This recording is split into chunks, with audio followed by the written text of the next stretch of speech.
भी वक्त बाहर निकाले जाएंगे मजदूर। टनल के अंदर एम्बुलेंस लगाई गई है। 41 मजदूरों के लिए 41 एम्बुलेंस यहां पर लगाई गई हैं। पुलिस और रेस्क्यू टीमें भी मौके पर एक्टिव हैं। वो तस्वीरें भी सामने आई जहां पर अंदर ही बेड्स का इंतजाम किया गया है। डॉक्टर्स मौजूद है, मेडिकल का पूरा स्टाफ यहां पर मौजूद है। मजदूरों के बाहर आते ही पहला एग्जामिनेशन यही किया जाएगा। टनल के अंदर का जो इलाका है, जो एरिया है, वहीं पर पूरा मेडिकल सेटअप किया गया है। इनका एग्जामिनेशन करने के बाद चिनूक हेलीकॉप्टर को भी यहां पर फिलहाल तैनात कर दिया गया है। अगर कोई इमरजेंसी होती है तो फौरी तौर पर मदद पहुंचाई जा सके।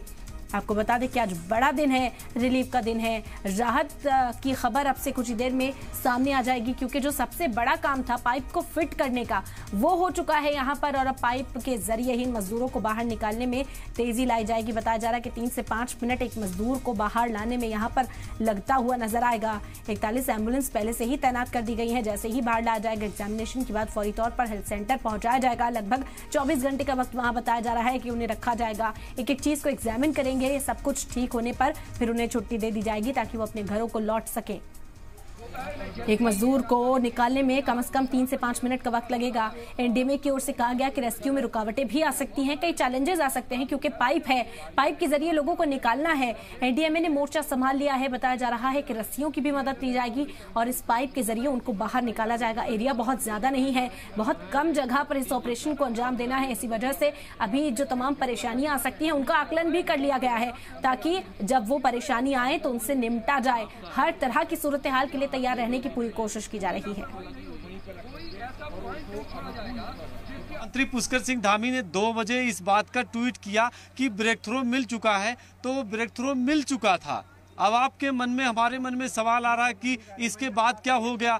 चूंकि जब ब्रेक थ्रू मिला तो उसके आगे, चूंकि वो मलबा जो है वो एक पिरामिड साइज का है, तो पिरामिड के बेस में अगर आप उसको देखेंगे तो जब वो ब्रेक थ्रू मिलता है तो इसके बाद में वहाँ से कुछ मलबा उस पाइप के दोनों साइड में गिरने लगता है।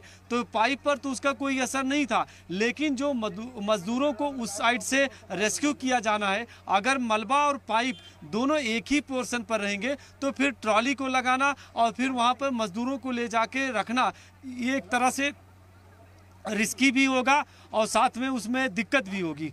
इसीलिए एक पाइप को एक्स्ट्रा उसमें ऐड किया गया।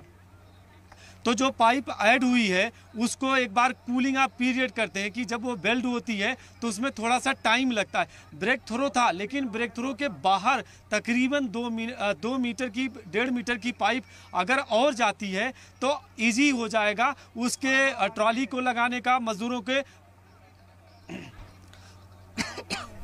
तो यहाँ रामानुज हमारे नुमाइंदा लगातार मौजूद हैं और जो चैलेंजेस यहाँ पर फेस कर सकते हैं उनके बारे में जिक्र कर रहे हैं कि कैसे पाइप के जरिए से जो है उन मजदूरों को बाहर लाया जाएगा। मलबा है और इस मलबे से कई तरह की परेशानियां हो सकती हैं। टनल की तस्वीरें भी आप देख सकते हैं। सिंह पुष्कर सिंह धामी यहाँ पर मौजूद है, वीके सिंह यहाँ पर मौजूद हैं और पल पल के अपडेट्स जो हैं वो पहुंचा रहे हैं, हालात का जायजा ले रहे हैं।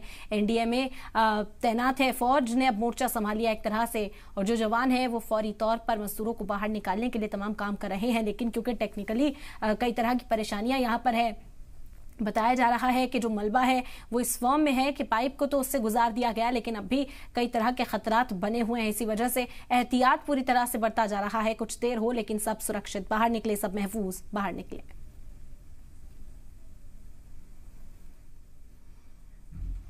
हमारा यहाँ पे काम था, जो टनल थी उस टनल को हमको कंसोलिडेट करते हुए आगे टनल के अंदर आगे निकलना था, और जितना भी पाइप उसके अंदर जारी 800 mm डाई की जो पाइप जा रही थी उसका कोफिशिएंट ऑफ फ्रिक्शन रिड्यूस करना था from the pipe to the muck, जो उसके ऊपर वहाँ पे रॉक और सॉइल कंसोलिडेशन के बाद में उसका एक हमारे को एक कोफिशिएंट रिड्यूस करना था, ताकि जब हम पाइप पुश करें तो उनके बीच में फ्रिक्शन ना हो। जैसे ही फ्रिक्शन होगी तो हो सकता है कि कुछ पाइप बेंड होने का चक्कर हो सकता था, या फिर पावर प्रेशर ज़्यादा लग सकता था जब हम पाइप जैकिंग कर रहे हैं, और उससे मोटर डैमेज हो सकती थी। तो हमने उनके कंस्ट्रक्शन केमिकल्स प्रोवाइड कराए थे।